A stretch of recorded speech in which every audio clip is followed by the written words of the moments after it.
Exciting things going on in Israel, as you've heard. We're very proud with what's been happening in Israel in the past few years. And we're here to look forward into the future. Because if you look back for a moment in time, the past 14 years, you have to acknowledge that 14 years ago, when we wanted to go from one point to another, we still used physical maps. We had books with maps in our cars 14 years ago. 2004, we didn't have iPhones, we didn't have iPads, we didn't have Facebook, we didn't have Waze, we didn't have WhatsApp, we didn't have Tinder. 14 years ago, crushing candies would have been considered a weird thing, not to say throwing birds on pigs. In the past 14 years, humanity has vastly changed. It's been such an amazing journey. And the thing is that the next 14 years are much more exciting than the ones that we've already had.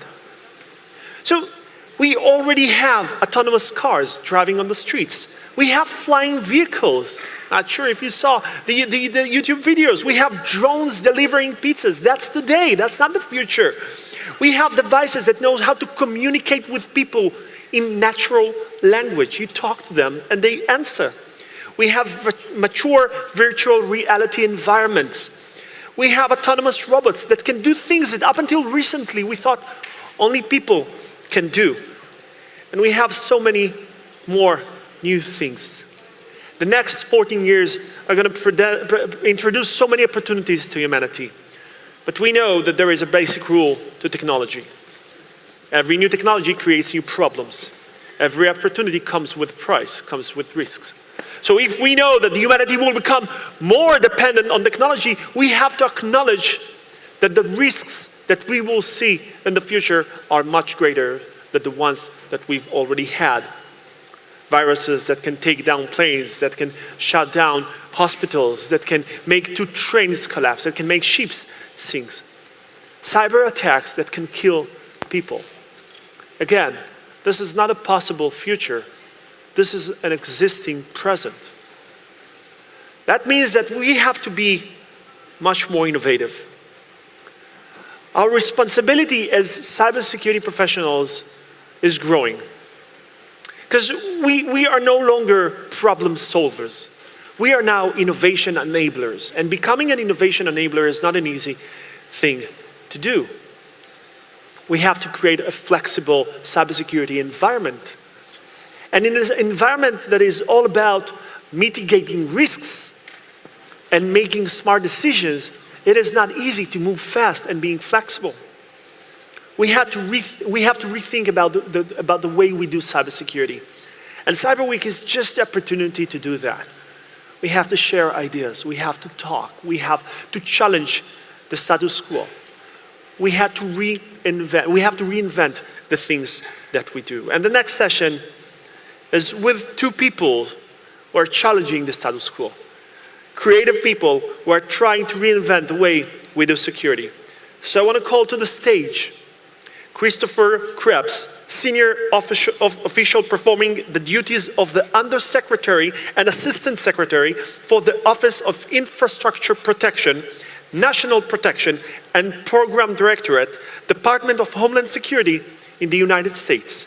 And Nadav Zafrir, the CEO of Teammate, the former commander of 8200 unit. Please welcome them to the stage.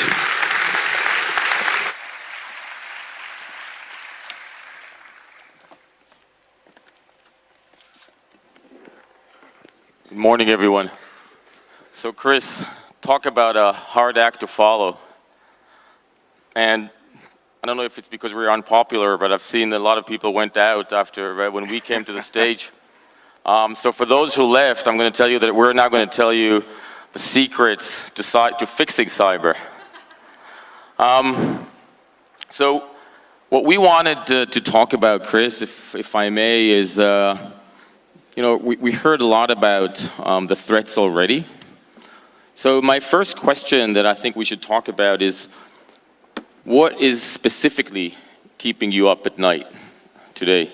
So I have a tremendous amount of anxiety when I come to conferences like this and trying to decide whether I wear a tie or not. So I'm a bureaucrat, came out of the tech sector. You obviously feel very comfortable, jeans and a button down, so Like you've the got socks, it figured though. out. Doing my part. So when I think about my mission area, I'm responsible for critical infrastructure protection within the U.S. government, leading some of the overarching integration of the risk management function across the critical infrastructure protection mission. That long rattle off of titles and organizations and things in the introduction, it's been streamlined a bit. It's just now Undersecretary, so I got rid of some things last week with a Senate confirmation. But when I sit back and look at the mission area, particularly in the United States, and how broad our critical infrastructure mission is, 16 sectors, a significant amount of integration of technology, what I frankly worry about, because I'm paid to be paranoid, I worry about frankly everything.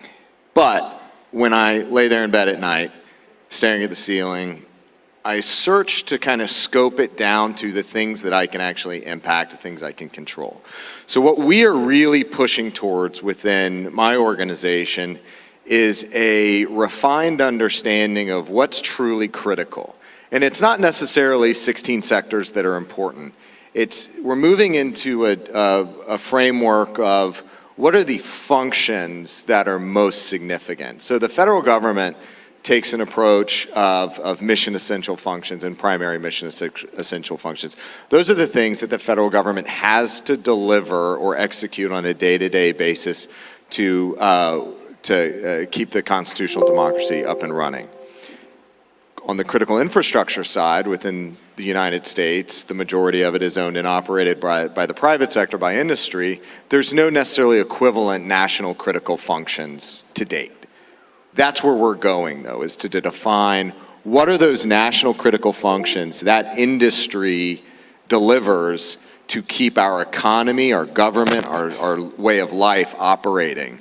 So when you sit back and you think about the financial services sector, it's not necessarily all aspects of the financial services sector. It's not necessarily keeping the ATMs spitting out $20 bills, but it is wholesale payments. It is closing transactions and clearing transactions at the end of the day to ensure that companies can continue to operate.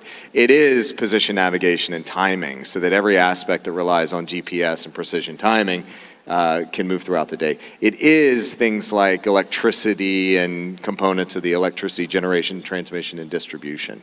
So it's really distilling down from a risk management perspective, what are those things that are truly important?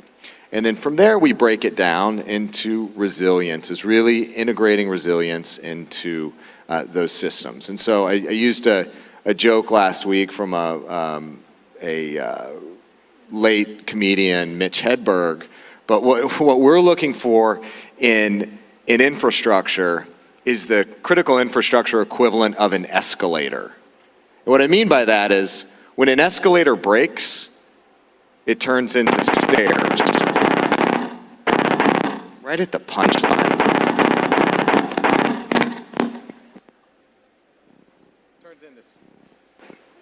Turns into stairs. When it breaks, should I do it again? Or is that the message? It's not a funny joke. All right, even better. Look, we need to ensure that when we have a system failure, that it fails gracefully, it moves into a position that you can still deliver the essential function. It may take a little bit of extra ability or a little extra bit of oomph to get things going, but we don't have total system-wide failure. So those are the primary things that keep me up to date, up at night. And there's some other aspects of what's going on with foreign interference and social media that we also work through, but we'll get to that. So I got to flip it back to you. What are the things that keep you up at night? What is it that really gets you going? So first of all, I've got to say that I've got a 6-month-old baby, so that keeps me up at night pretty much. Beyond that, I'm going to take what you said about the critical infrastructure and give you my perspective about what is the problem about critical infrastructure. So we all understand that our grids are vulnerable. We all understand that if somebody takes down the grid of the East Coast for more than a few hours, that could lead to chaos. The problem is, it's not just the connectivity, but also the interoperability. So we're talking about legacy environments that run ICS and SCADA networks. Honestly, I'm not a very young guy, but some of those protocols were designed before I was born. Now, these environments that were never even meant to get connected are all of a sudden getting connected to all these devices for a good reason. And this interoperability creates complexity that I don't think we can deal with yet. And so that's number one, interoperability.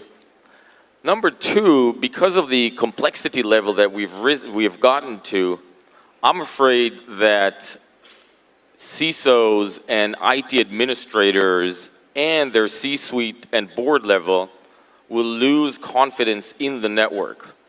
Because inevitably, what will happen is we're all going to be sitting here talking about what's not going to happen, or what will happen, sorry. You know, we just heard that from the previous speakers. You know, drones crashing and planes going down and grids going down and all that. And what's going to happen is, because of the level of anxiety and the paranoia that is reaching, a lot of things are not going to happen. So we're going to start closing down our systems. So from a world where we saw incredible potential to interconnectivity in terms of what it could do to humanity, we're now moving into a world where we're losing confidence in our own networks. And so a lot of things are not going to happen. That's number one. Number two, as administrators and CISOs start to become the no in innovation, that will lead to a frustration of the users that are not going to play along. So we might play along, but my son isn't going to. The millennials aren't going to. They'll find ways to circumvent it. And so we will think that we have our networks closed up, but in reality, people are going to circumvent it. So interoperability, frustration, and losing the confidence in our own networks. So let's go from there. And one of the things that I'm increasingly thinking about is this blend between the pure IT space, but also the emergence of the interoperability piece you talk about, but also as we just continue to hook everything up to the internet in some way, shape or form. So as we see the IT-OT environment start to blend and the proliferation of industrial control systems and SCADA systems, what are your thoughts on what the future holds in that space? So with interoperability, I think the technologies are out there. We have ways to look at legacy environments, learn the languages, and create visibility, and based on that, safe interoperability. To be honest, when I look into the future, let's say between 3 to 10 years from now, the two things that I think will change dramatically, one is the whole concept of encryption. I'm hardly an expert, but we all understand that compute is going to change dramatically over the next few years. And when quantum computing becomes a reality, everything we know about encryption to a certain extent becomes obsolete, which leads to my second comment about where the world is going. I think there's also a change in how we perceive privacy. So if you look at the short history of the internet, we sort of got used to give away our data and for free, and we got back some kind of service that we were happy to get and not pay for it. And I think many of us are realizing that there is no free lunch. We're paying with our data, we're paying with our privacy. And I think the pendulum is going to shift back there. Now, when you couple these two things together, the fact that encryption is going to mean something completely different a few years from now. And the fact that psychologically, I think we'll go back to a world where we want to control our data and go back to privacy as an essential good that we own, that's dramatically going to change what we see today. Yeah, I think we're seeing some of that right now when you look at the European Union and GDPR and how that's making, whether it's actual technical legal effects on the sharing of information or a perceived effect on whether companies are what they're willing to share and how they're willing to share. So on that front, I think we had a great panel yesterday with a number of companies, and then my counterparts from the United Kingdom, Singapore, and Igal was here as well from Israel. And we kind of worked through some of the elements of information sharing. In particular, as we move into this machine learning, and you're exactly right, as compute's accelerating, as machine learning, as artificial intelligence, as we're operationalizing, automating orchestration of network defense, taking the human out of the loop, and yet, when we see some of the events that have happened over the last year between WannaCry, NotPetya, Bad Rabbit, some of the other events, Olympic Destroyer, some of the most significant elements that stand out to me at least were the person-to-person interactions that took place, particularly in WannaCry, but also in NotPetya. We were able to pick up the phone, and not just figuratively pick up the phone, but literally pick up the phone and call counterparts in organizations, in other governments, say, hey, what are you seeing? What is this looking like as it moves across the globe? And so as we move into continued automation, continued technology dependence, the human element in trust and network defense, whether it's person-to-person, long-standing relationships, we've got to keep that at the core of all of our operations. And ultimately, I think where that lands us is human capital. It's the human element. When I think back to what happened in 2016 in the U.S. with the election infrastructure and the election interference attacks that the Prime Minister mentioned, I sit back and I look at what were the Russians actually able to do. They scanned a bunch of networks. Scanning happens every single day. They were actually able to access a voter registration database in a state in the Midwest, the United States. They were able to pivot some tables and exfiltrate some data. They didn't delete anything. Had they deleted information, this goes to the resilience point, the escalator turning into stairs, had they been able to delete a voter registration file, per the law of the United States, the American voter would have been able to show up on election day. If their registration was not there on the file, they would have been able to request what's called a provisional ballot, where they cast their vote. There's some validation that goes on the back end, but regardless, there was resilience built into the voting system, where even if their registration had been deleted, they still would have been able to vote. And that's an important element of building resilience into systems. The key takeaway, though, from what happened is the state that saw the Russian activity contacted the federal authorities, the FBI and DHS, and said, hey, we're seeing something going on here. Can you guys help us out? They called us in, we ran forensics, we were able to pull indicators out and then share it with all the other states. So that's the human-to-human element, and actually leaning forward and saying, hey, we're having some problems. We're not required by law to contact you, but we're doing this because A, it's the right thing, and B, we want to help out everybody else. Yeah, and to build on that, I think when you talk about the human element, there are two factors to that, right? One is something that we're constantly talking about, and that's the talent, right?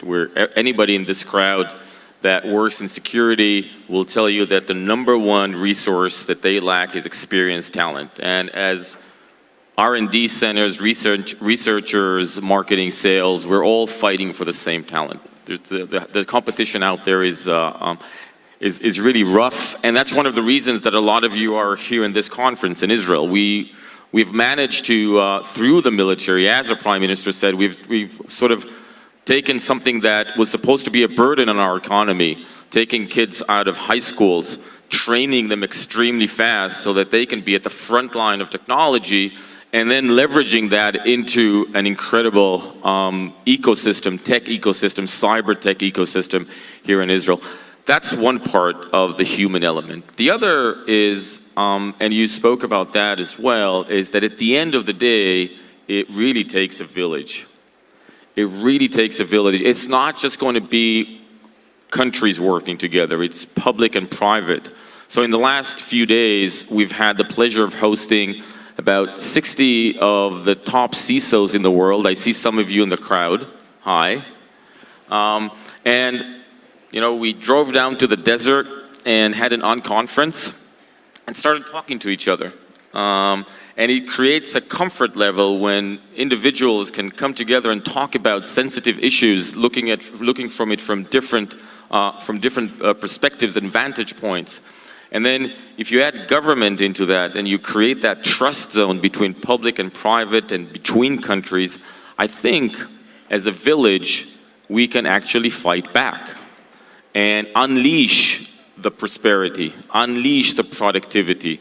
I don't think that this doomsday reality that we're all talking about is a must. I think if we build the village, if we bring the right talent into the village, if we create the trust in the village, if government helps us to create that safe zone to collaborate and share intelligence. And by the way, intelligence is a totally different good than what we were used to have it before.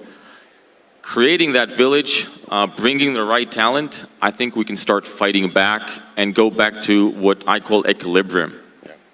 So I think our time's up here, but just to hammer home that last point, the model that we're moving towards in the United States, and not just in the United States, but partnering with, like I mentioned yesterday, Israel, UK, Singapore, but other multilateral fora, is a model of collective security. Alone, we're going to fail. Together, we can succeed. So, Nadav, thanks for the conversation. Thank you, everybody. Well, thanks a lot. You know that's just a recommendation.